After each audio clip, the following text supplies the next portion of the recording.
Dear students, BSc प्रथम वर्ष calculus की इस कक्षा में आपका हार्दिक स्वागत है। मैं doctor Neelmani Gupta, associate professor, government Dungar college, Bikaner, Rajasthan. पिछले कुछ लेक्चर्स में हमने पोलर कोऑर्डिनेट्स और पैडल इक्वेशन से संबंधित अध्ययन किया था, साथ ही उससे संबंधित कुछ प्रश्न भी हल किए थे। आज हम आंशिक अवकलन यानी पार्शियल डिफरेंशिएशन का अध्ययन करेंगे। सबसे पहले पार्शियल डिफरेंशिएशन होता क्या है, तो आपने डिफरेंशिएशन अपनी पिछली कक्षा में पढ़ रखा है। डिफरेंशिएशन में हम एक डिपेंडेंट वेरिएबल और एक इंडिपेंडेंट वेरिएबल लेते थे, यानी y = f(x) अगर हम लिखते हैं तो y डिपेंडेंट वेरिएबल है और x इंडिपेंडेंट वेरिएबल है। यहाँ पर एक ही इंडिपेंडेंट वेरिएबल है और उसका जब हम अवकलन करते हैं तो उसको हम dy/dx लिखते हैं। पार्शियल डिफरेंशिएशन में हमारे पास एक से ज़्यादा इंडिपेंडेंट वेरिएबल होते हैं। मतलब मान लेते हैं कि z is a function of x and y, यानी z x और y का फलन है, अर्थात z डिपेंडेंट वेरिएबल हुआ और x और y दो इंडिपेंडेंट वेरिएबल हुए। यहाँ हम मिनिमम दो इंडिपेंडेंट वेरिएबल से प्रारंभ कर रहे हैं, दो से ज़्यादा भी हो सकते हैं। तो जब दो इंडिपेंडेंट वेरिएबल होते हैं तो हमें अगर z का अवकलन करना पड़े तो इस समय जो अवकलन होगा वो पार्शियल डिफरेंशिएशन कहलाएगा। यानी जब स्वतंत्र चर एक से ज़्यादा हो तब जो अवकलन होगा वो आंशिक अवकलन होगा। तो z का या तो x के सापेक्ष अवकलन होगा या y के सापेक्ष अवकलन होगा। तो जब हम x के सापेक्ष अवकलन करेंगे y को कांस्टेंट मानेंगे, और जब y के सापेक्ष अवकलन करेंगे तो x को कांस्टेंट मानेंगे। एक बार फिर रिपीट करती हूँ, यहाँ दो इंडिपेंडेंट वेरिएबल्स हैं x और y, जिनको हम स्वतंत्र चर कहेंगे। जब z को x के सापेक्ष अवकलन करेंगे तो y को कांस्टेंट मानेंगे, और जब z का y के सापेक्ष अवकलन करेंगे तो x को कांस्टेंट मानेंगे। जैसे फॉर एग्जांपल जब हम x के सापेक्ष अवकलन करेंगे तो यहाँ सिंबॉलिकली डेल z/डेल x लिखेंगे, न कि dz/dx। सिंबल्स पे ध्यान दें। पार्शियल डिफरेंशिएशन का सिंबल डेल है और जब हम z का x के सापेक्ष अवकलन करेंगे तो सिंबॉलिकली इसको डेल z/डेल x लिखेंगे। इसका एक सिंबल fx भी है, f सफिक्स में x, और इसकी परिभाषा हुई जैसा कि हमने y = fx के लिए जब dy/dx पढ़ा था, तब हमने dy/dx की परिभाषा ली थी, जो कि थी limit Δx tends to 0 f(x + Δx - fx) upon Δx। उसी के हिसाब से यहाँ हमारी डेफिनेशन है डेल z/डेल x की, लिमिट Δx टेंड्स टू 0। चूँकि y को हम कांस्टेंट मान रहे हैं तो y एज इट इज़ रहेगा और इंक्रीमेंट जो आएगा वो x में आएगा। तो f(x + Δxy - fxy upon Δx। Similarly del z/डेल y = fy सिम्बॉलिकली, और इसकी डेफिनेशन हो गई limit Δy tends to 0 f(x y + Δy - f(xy upon Δy)। तो जैसा कि मैंने बताया, जब हम y के सापेक्ष अवकलन करेंगे तो x को कांस्टेंट मानेंगे, इसलिए यहाँ पर x एज इट इज़ है और जो इंक्रीमेंट है वो y में है। तो ये हमारी है पार्शियल डिफरेंशियल कोफिशिएंट यानी आंशिक अवकल गुणांक की परिभाषा। अब हम चलते हैं partial derivatives of higher orders, यानी उच्च कोटि के आंशिक अवकलज क्या होते हैं। तो जब हम डेल z/डेल x को एक बार और x के सापेक्ष करेंगे तो हम इसको इस तरह लिखेंगे डेल x ऑफ डेल z/डेल x, और इसको हम यूँ लिख सकते हैं डेल 2z/डेल x2। सिमिलरली जब डेल z/डेल x को y के सापेक्ष अवकलन करेंगे, क्योंकि z x और y दोनों का फलन है, इसलिए हम इसको इस तरह लिखेंगे डेल y ऑफ डेल z/डेल x, और इसको हम फिर इस तरह लिख सकते हैं डेल 2z/डेल y/डेल x। सिमिलरली जब डेल z/डेल y को y के सापेक्ष अवकलन करेंगे तो ये हो जाएगा डेल 2z/डेल y2, और डेल z/डेल y को जब हम x के सापेक्ष अवकलन करेंगे तो ये हो जाएगा डेल 2z/डेल x/डेल y। Now commutative property of partial derivatives is del 2z/डेल x/डेल y = डेल 2z/डेल y/डेल x। मतलब कि z का पहले x के सापेक्ष अवकलन करके y का करें या पहले y के सापेक्ष अवकलन करके x के सापेक्ष अवकलन करें, रिजल्ट दोनों ही समान होते हैं। ये इसकी कम्यूटेटिव प्रॉपर्टी कहलाती है। तो ये पार्शियल डिफरेंशिएशन की परिभाषा हुई, और डिफ्रेंशिएशन के सूत्र वही हैं जो हमने पहले पढ़े हैं, बस यहाँ ध्यान ये रखना है कि जिसके सापेक्ष अवकलन कर रहे हैं उसके अलावा जो भी इंडिपेंडेंट वेरिएबल्स हैं उनको कांस्टेंट मानना है। तो जैसे एक एग्जांपल लेते हैं। पहला एग्जांपल है, if u is equal to x square tan inverse of y by x minus y square tan inverse of x by y, then find del two u by del x del y. u का मान दिया हुआ है और जैसा कि हम देख रहे हैं u में x और y दोनों हैं, इसका मतलब u x और y का फलन है, हमें del two u by del x del y निकालना है। तो पहले किसी के सापेक्ष भी अवकलन कर सकते हैं। तो यहाँ हम सबसे पहले u का आंशिक अवकलन कर रहे हैं x के सापेक्ष। तो जैसा मैंने बताया, जब हम x के सापेक्ष अवकलन करेंगे तो अब हम यहाँ पर y को कांस्टेंट मानेंगे। तो पहले इस एक्सप्रेशन का अवकलन करेंगे। तो यहाँ x दोनों रिजल्ट्स में है, आई मीन प्रोडक्ट का फॉर्मूला लगेगा। तो एक्स स्क्वायर का अवकलन हुआ 2x tan inverse of y by x as it is. फिर x square as it is, tan inverse का हुआ 1/1 plus y square by x square, और y बाई एक्स का हो गया minus y upon x square. y constant है, 1/x का minus 1/x square, minus y square as it is क्योंकि y constant है, और tan inverse of x by y का अवकलन हुआ 1/1 plus x square by y square. x by y में x का अवकलन हुआ और हमारे पास बचा 1/y। तो ये रिज़ल्ट हमारा आया जब हमने u को x के सापेक्ष अवकलन किया और y को कांस्टेंट रखा। अब थोड़ा सा सरल कर लेते हैं। 2x tan inverse of y by x as it is, यहाँ हम जब एलसीएम लेके और सिंप्लीफाई करेंगे तो हमारे पास ये टर्म बचेगी minus of y x square upon x square plus y square. इसी तरह यहाँ भी एलसीएम लेके सरल करने पर हमारे पास है minus y cube upon x square plus y square. थोड़ा और सरल करते हैं। तो 2x tan inverse of y by x as it is, यहाँ हम माइनस वाई जब कॉमन ले लेते हैं तो x square plus y square numerator और डिनोमिनेटर से कैंसिल हो जाएंगे और हमारे पास यहाँ केवल माइनस वाई बचेगा। तो ये हुआ u का x के सापेक्ष आंशिक अवकलन। अब चूंकि हमें del two u by del x del y निकालना है, इसलिए अब इस टर्म का या ये जो एक्सप्रेशन बचा इसका हमें y के सापेक्ष आंशिक अवकलन करना है। और जब हम y के सापेक्ष आंशिक अवकलन करेंगे तो अब हम x को कांस्टेंट मानेंगे। तो यहाँ x कांस्टेंट है तो ये 2x as it is. Tan inverse का करेंगे y के सापेक्ष, तो टेन इनवर्स का हुआ 1/1 plus y square by x square, और y के सापेक्ष करेंगे तो 1/x एज इट इज़ और -1। थोड़ा सरल करते हैं। तो एलसीएम लेने पर हमारे पास है 2x square upon x square plus y square -1 as it is, और एलसीएम लेने पर हमें प्राप्त होता है del two u by del x del y is equal to x square minus y square upon x square plus y square. और यही हमारे इस प्रश्न का हल हुआ। अगला एग्जाम्पल है, if u is equal to log of x cube plus y cube plus z cube minus 3xyz, then prove that del u by del x plus del u by del y plus del u by del z is equal to 3/x plus y plus z. B part है, del by del x plus del by del y plus del by del z का whole square u is equal to -9/x plus y plus z का whole square. यहाँ हमें u दे रखा है function of x y z, यानी यहाँ पर u तीन इंडिपेंडेंट वेरिएबल्स का फलन है, तीन स्वतंत्र चर हैं x y z। तो जब हम a पार्ट सॉल्व करेंगे तो पहले x के सापेक्ष अवकलन करेंगे, और x के सापेक्ष अवकलन करेंगे तो y z को कांस्टेंट मानेंगे। जब y के सापेक्ष अवकलन करेंगे तो x और z को कांस्टेंट मानेंगे, और जब z के सापेक्ष अवकलन करेंगे तो x और y को कांस्टेंट मानेंगे।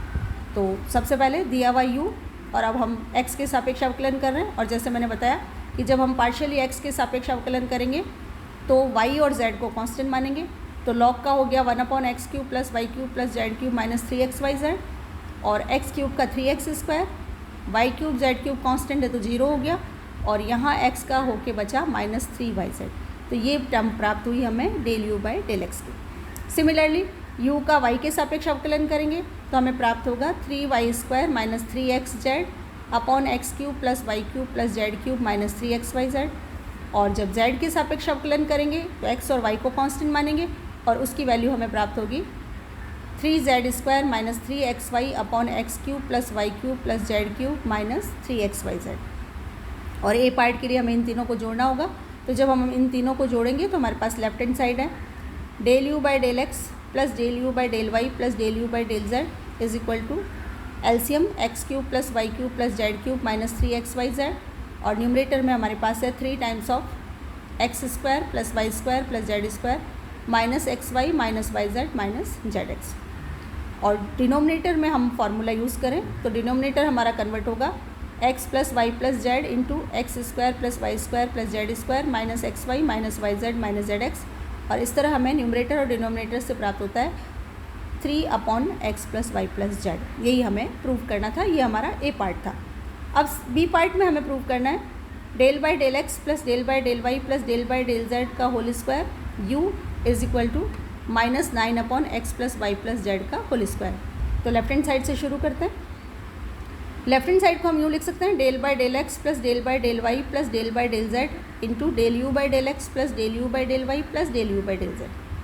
अब del u by del x plus del u by del y plus del u by del z की वैल्यू हमने ए पार्ट में निकाली है, ये वैल्यू यहाँ सब्सटीट्यूट करेंगे तो हमारे पास है del by del x plus del by del y plus del by del z into 3/x plus y plus z. इसको इस तरह लिख सकते हैं del by del x of 3/x plus y plus z plus del by del y of 3/x plus y plus z plus del by del z of 3/x plus y plus z. अब यहाँ पर हमें x के सापेक्ष अवकलन करना है तो वाई जेड को कांस्टेंट मानना है। तो जब हम इसको x के सापेक्ष पार्शियल डिफरेंशिएट करेंगे तो हमारे पास है -3/x plus y plus z का होल स्क्वायर। सिमिलरली यहाँ y के सापेक्ष करेंगे तो हमारे पास -3/x plus y plus z का होल स्क्वायर आएगा। और सिमिलरली यहाँ जब z के सापेक्ष अवकलन करेंगे तो हमारे पास एक बार फिर -3/x plus y plus z का होल स्क्वायर आएगा। और इन तीनों टर्म्स को जब हम ऐड करेंगे तो हमारे पास रिजल्ट है -9/x plus y plus z का होल स्क्वायर। इस तरह ये बी पार्ट भी प्रूव होता है। अगला एग्जाम्पल है if theta is equal to t⁻n e⁻−r²/40 find the value of n such that 1/r² del by del r of r² del theta by del r is equal to del theta by del t. हमें theta दिया हुआ है t और r का फलन और हमें n का मान निकालना है यदि ये इक्वेशन संतुष्ट होती है। तो सबसे पहले इस इक्वेशन के लिए हमें एक तो del theta by del t चाहिए यानी थीटा का differentiation with respect to t, और एक del theta by del r चाहिए यानी थीटा का differentiation with respect to r. तो थीटा हमें दिया हुआ है और सबसे पहले हम इस थीटा को पार्शियली डिफरेंशिएट कर रहे हैं विद रिस्पेक्ट टू टी। तो हमारे पास है del theta by del t. इस t⁻n का पहले करते हैं तो n t⁻n−1 और e⁻r²/4t एज इट इज़, फिर tn as it is, t⁻n as it is, और e⁻r²/4t का करेंगे तो e⁻r²/4t इंटू r²/40²। थोड़ा सिंप्लीफाई करें तो हमारे पास है e⁻r²/4t t⁻n−2, ये हम कॉमन ले लेते हैं तो हमारे पास रिमेनिंग टर्म्स हैं nt प्लस r²/4। ये हमें del theta by del t की वैल्यू प्राप्त हुई और इसको हम समीकरण नंबर 1 मान लेते हैं। पुनः इस थीटा को हम r के सापेक्ष अवकलन कर रहे हैं और r के सापेक्ष अवकलन करेंगे तो t को कांस्टेंट मानेंगे। तो del theta by del r की वैल्यू है हमारे पास t⁻n as it is, e का करेंगे तो e⁻r²/4t एज इट इज़, और r का करेंगे तो हमारे पास है -r/2t। इसको हम समीकरण नंबर 2 नाम दे देते हैं। अब हमें इस समीकरण का उपयोग करना है तो पहले इस लेफ्ट हैंड साइड की वैल्यू निकाल लेते हैं। तो 1/r² del by del r of r² del theta by del r में हम del theta by del r की वैल्यु समीकरण नंबर 2 से रखते हैं तो हमारे पास है 1/r² del by del r of r² into t⁻n e⁻r²/4t into -r/2t।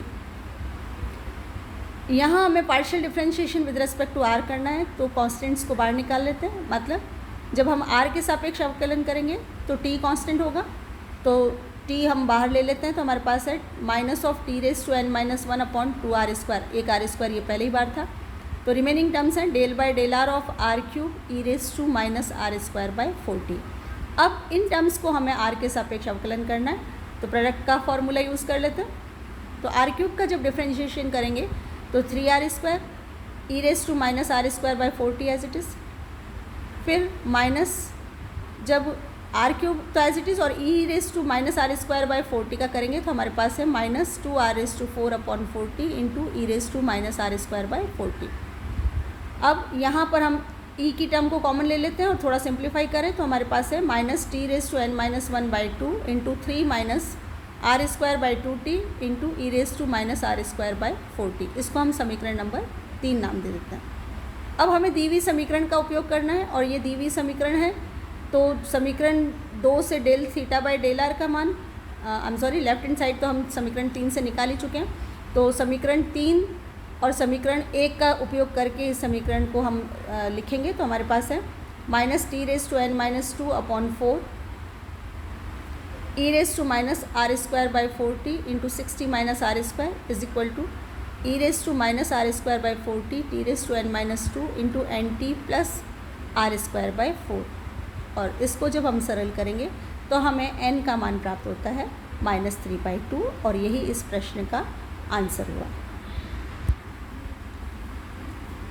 Next example is if u is equal to f r where r is equal to r square equal to x square plus y square then prove that del 2u by del x2 plus del 2u by del y2 is equal to f double dash r plus 1 upon r f dash r। यहाँ पर हमें u दिया हुआ है function of r और r दिया हुआ है function of x and y। हमें ये रिज़ल्ट सिद्ध करना है। तो सबसे पहले दिया हुआ है r square equal to x square plus y square.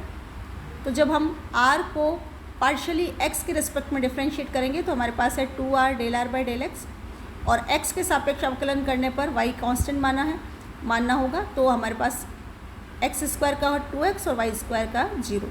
तो इससे हमें del r by del x की वैल्यू प्राप्त हुई x बाई आर। सिमिलरली जब हम इस r स्क्वायर को y के सापेक्ष करेंगे तो हमें मान प्राप्त होगा del r by del y is equal to y by r. इसको हम समीकरण नंबर 1 नाम दे देते हैं, इसको हम समीकरण नंबर 2 नाम दे देते हैं। अब हमें निकालना है del 2u by del x2। तो सेकेंड ऑर्डर डेरिवेटिव से पहले हमें फर्स्ट ऑर्डर डेरिवेटिव निकालना पड़ेगा। So we start with del u by del x. तो del u by del x निकालना है और u दिया हुआ है r का फलन। तो पहले r का मतलब एफ आर का डिफ्रेंशिएशन हुआ एफ डैश आर और चूंकि करना x के सापेक्ष है तो r का हुआ del r by del x. Del r by del x की वैल्यू समीकरण नंबर 1 से रखेंगे तो हमारे पास del u by del x का मान आया f dash r into x by r. इसको हम समीकरण नंबर 3 नाम दे देते हैं। अब del 2u by del x 2 निकालने के लिए इस समीकरण को हमें x के सापेक्ष एक बार और पार्शियली डिफ्रेंशिएट करना पड़ेगा। तो differentiating partially with respect to x we get del 2u by del x2 is equal to numerator upon denominator का फॉर्मूला लगा रहे हैं, denominator square denominator as it is और न्यूमरेटर का जब हम x का करेंगे तो एफ डैश आर, फिर x as it is f dash r का f डबल डैश आर और r का हुआ del r by del x. फिर numerator as it is x f dash r और डिनोमिनेटर का करेंगे तो del r by del x. इसको हम यूँ लिख सकते हैं 1 अपॉन आर स्क्वायर बाहर r f dash r plus x r f double dash r और del r by del x की जगह हम लिख देंगे x बाई आर समीकरण नंबर 1 से। इसी तरह यहाँ पे minus x f dash r as it is और del r by del x की जगह x बाई आर। और सिंप्लीफाई करें तो हमारे पास है 1 upon r square into r f dash r plus x square f double dash r minus x square by r f dash r. ये समीकरण नंबर 4 हुआ और ये था मान del 2u by del x2 का। सिमिलरली जब हम इसी प्रक्रिया से y के सापेक्ष करेंगे तो हमारे पास है del 2u by del y2 is equal to 1 upon r square into r f dash r plus y square f double dash r minus y square by r f dash r और इसको हम समीकरण number 5 नाम दे देते हैं। तो 4 और 5 को जोड़ने पर हमें प्राप्त होता है del 2u by del x2 plus del 2u by del y2 is equal to 1 upon r square common ले लेते हैं। आर एफ डैश आर 4 से और आर एफ डैश आर 5 से मिला के हो जाएगा 2r f dash r. Similarly plus x square plus y square of f double dash r minus x square plus y square upon r of f dash r. अब चूँकि x square plus y square का मान हमें are square दिया हुआ है तो जब हम ये वैल्यू यहाँ रखेंगे तो हमारे पास है 1 upon r square into 2r f dash r plus r square f double dash r minus r square by r f dash r. तो ये फिर आर एफ डैश आर हुआ, इसलिए यहाँ से हमें प्राप्त होता है 1 upon r square as it is r f dash r plus r square f double dash r, और इसको हम इस तरह लिख सकते हैं f double dash r plus 1/r f dash r, और यही हमें सिद्ध करना था। तो ये थे पार्शियल डिफरेंशिएशन के कुछ एग्जांपल्स। तो बस हमें यही ध्यान रखना है कि इंडिपेंडेंट वेरिएबल्स जब एक से ज़्यादा होते हैं तो एक वेरिएबल के रिस्पेक्ट में जब हम डिफरेंशिएट करते हैं तो दूसरे वेरिएबल्स को कांस्टेंट मानते हैं। इसी के साथ हमारा ये पार्शियल डिफरेंशिएशन का आर्टिकल यहीं समाप्त होता है। Thank you.